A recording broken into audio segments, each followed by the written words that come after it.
especially mostly with ministries. So the questions of scaling up is the decision made by policymakers, and the decision made then after the experience we had made for the government of India. I will say later on something as you ask in concrete and beneficiary and something like that. But Mr. Burgdorf, I think, have some more experience and examples. It's just another, how I think, a very nice example. We are working in Chhattisgarh with 24 villages and bring electricity to them. You might know that currently 25% of the electricity used here in India is used by farmers for irrigating purpose. And none of them is paying anything for that. So what happens is all of them are just buying the simplest and cheapest pump available on the market. None of them is buying one of the 5-star high efficiency rated pumps we introduced together with Bureau of Energy Efficiency on this ground. So a lot of electricity is wasted. So what happens now in these 24 villages in Chhattisgarh? They are amazingly just 30 kilometers away from Korba, one of the biggest power hubs in India at all. Some 8,000 megawatt coal-fueled power plants installed, another 4,000 under construction. Nevertheless, these villages still have no connection to the grid, and they are just ignored by the utilities in Korba itself.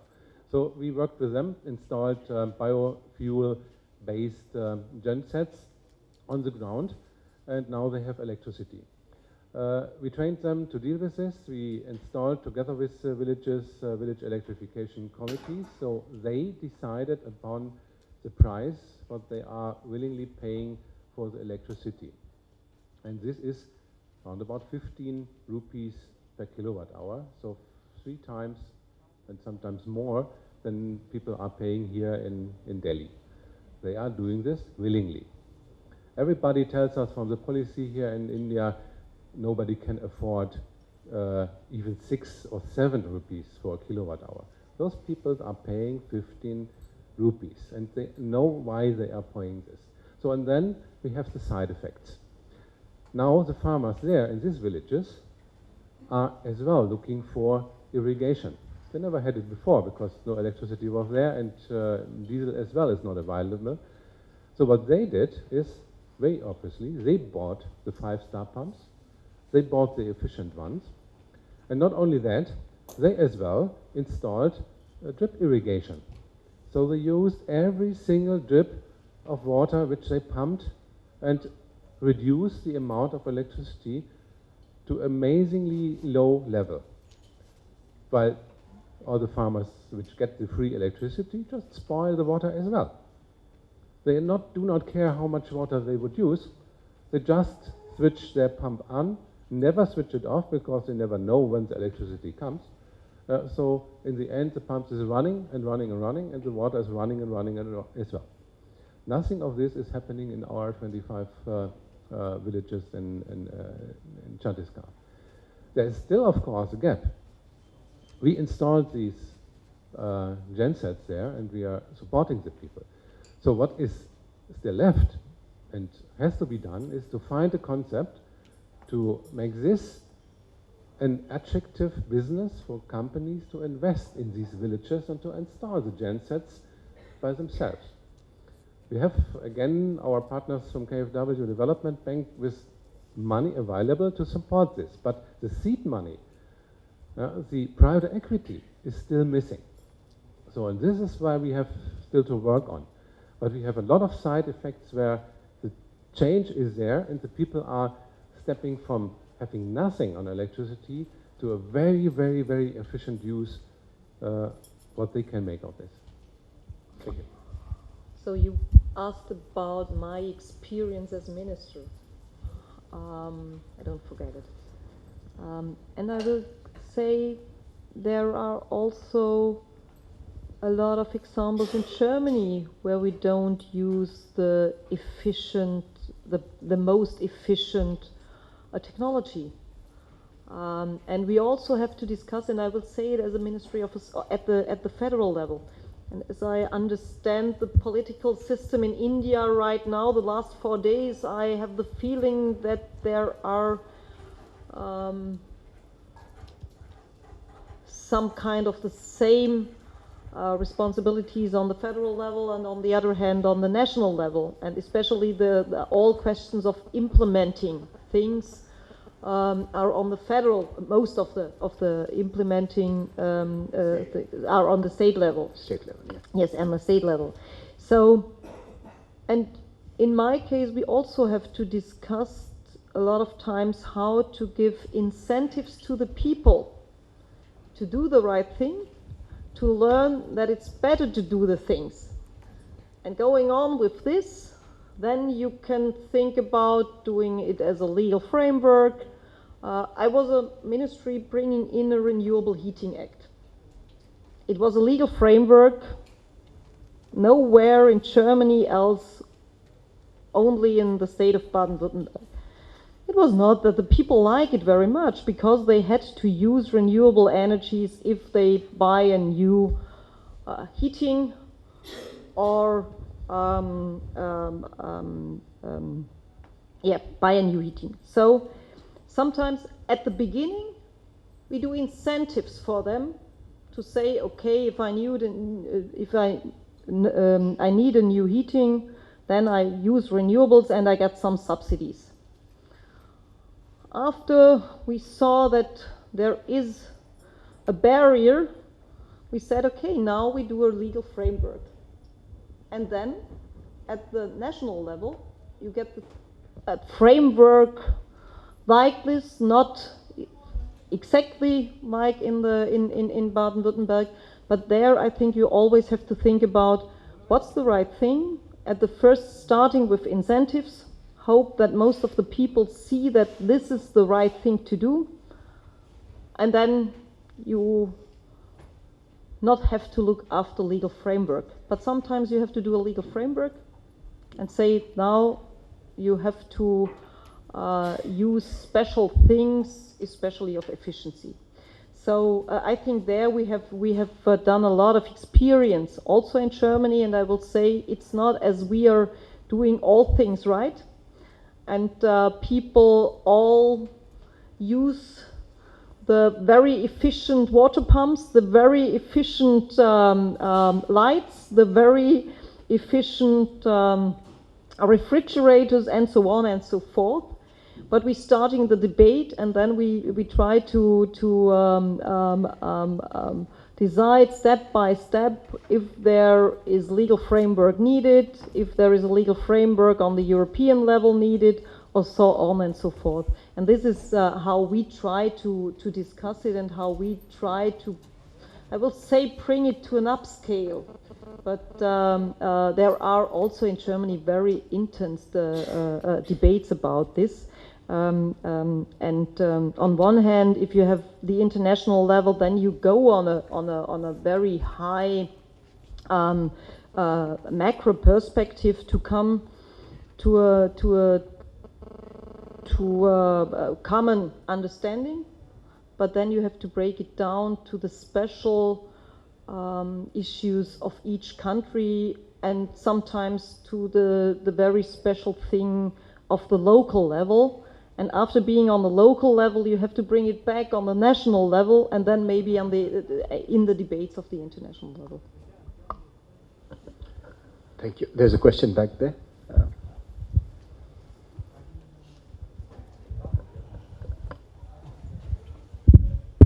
Thank you very much. My name is Holger Hoff. I'm working for the Potsdam Institute for Climate Impact Research in Germany, and also the Stockholm Environment Institute in Sweden.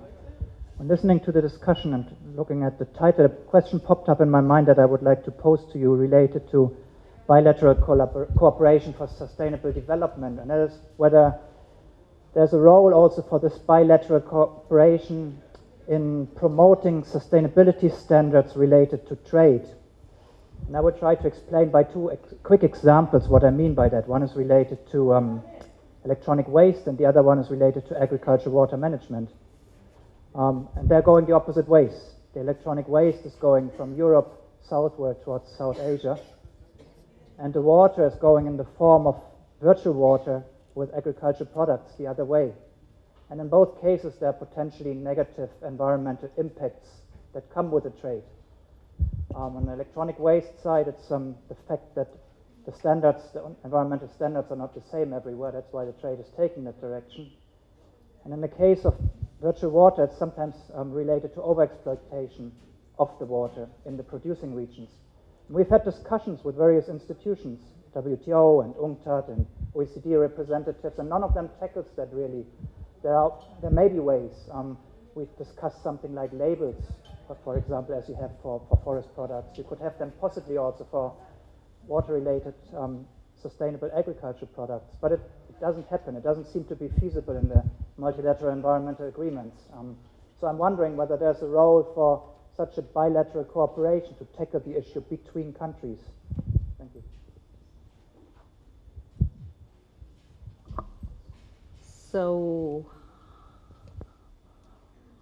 on this point, I will say it's a typical, on one hand, it's a political debate you have to do, especially in WTO process. As GI said, we advise, if the advisory is wanted, the BM said, for all these discussions on the level,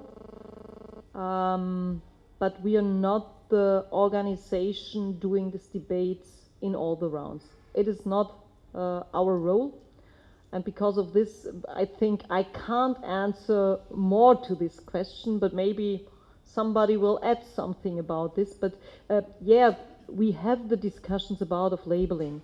But I'm not sure if labeling, especially if we have a lot of labels, is the right thing, or if we come back to to all questions of what are the definitions of how we create footprints in different ways. We discussed about the carbon footprint. Maybe we have to debate about other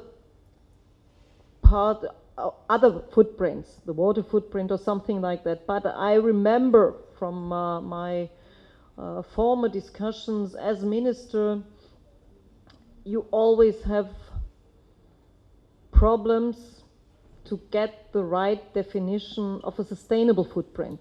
And I remember that we try to do it, but it's not easy. And because of this, especially if you have the discussions about WTO, there are so much different views coming inside, and not only the one. I think it's a very, very political debate. So, but maybe Ms. Schenke will add something.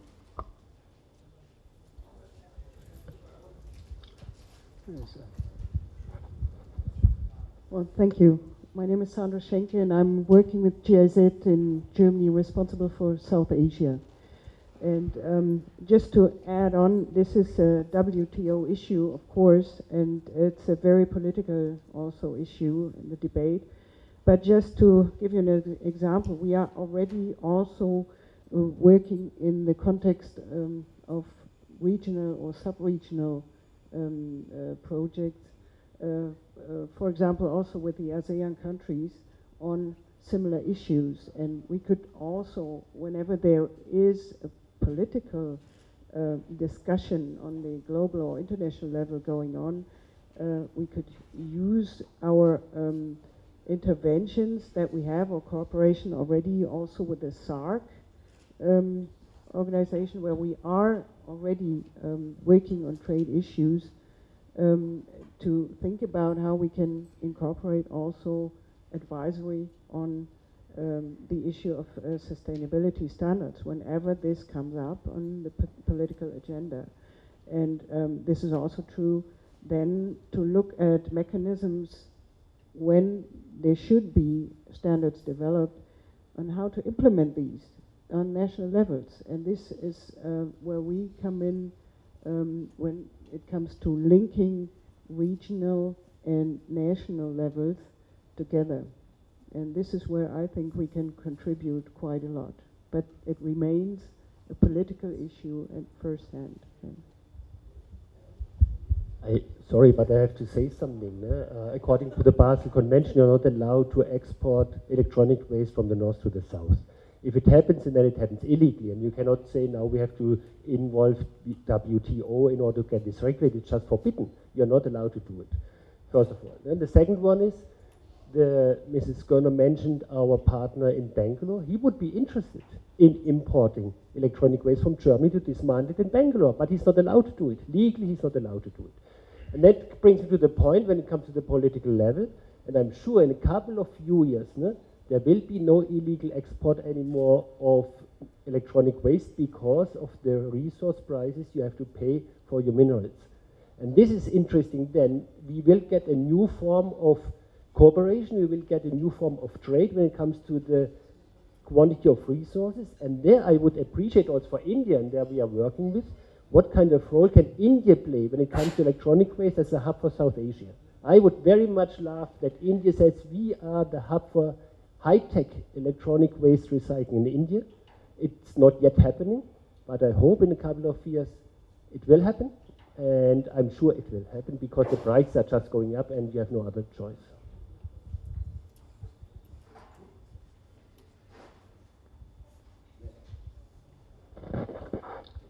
Other question. In fact, one of the things I guess all of you know that looking at bilateral cooperation not between Germany and India, but India-EU, one of the reasons why the negotiations are not proceeding or have been stalled is because of disagreement on the sustainability issue, among others, IPR, labor standards, but sustainable development is also one of the issues that has caused the negotiations to be put on the back burner. And now it's anybody's guess.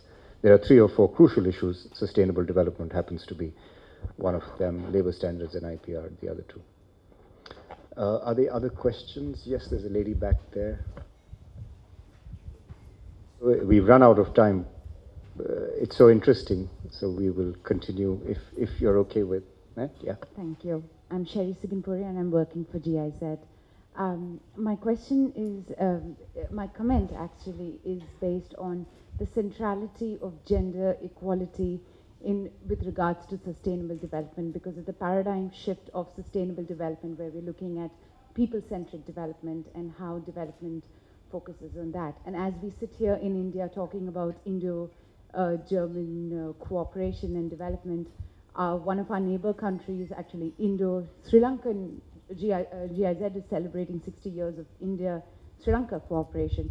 So just wanted to kind of, hear from you in terms of how gender equality is kind of looked at as a key to sustainable development.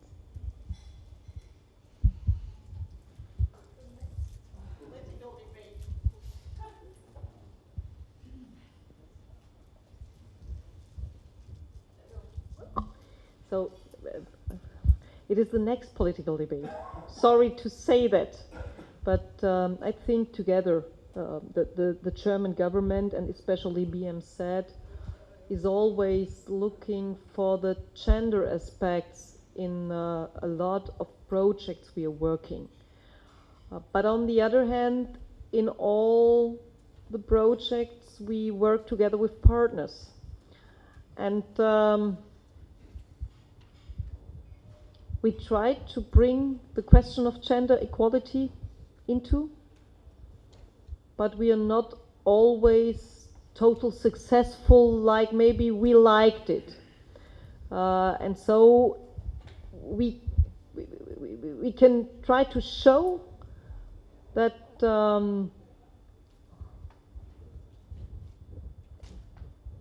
if achieving gender equality, it is very good for sustainable development, and it's also very good for the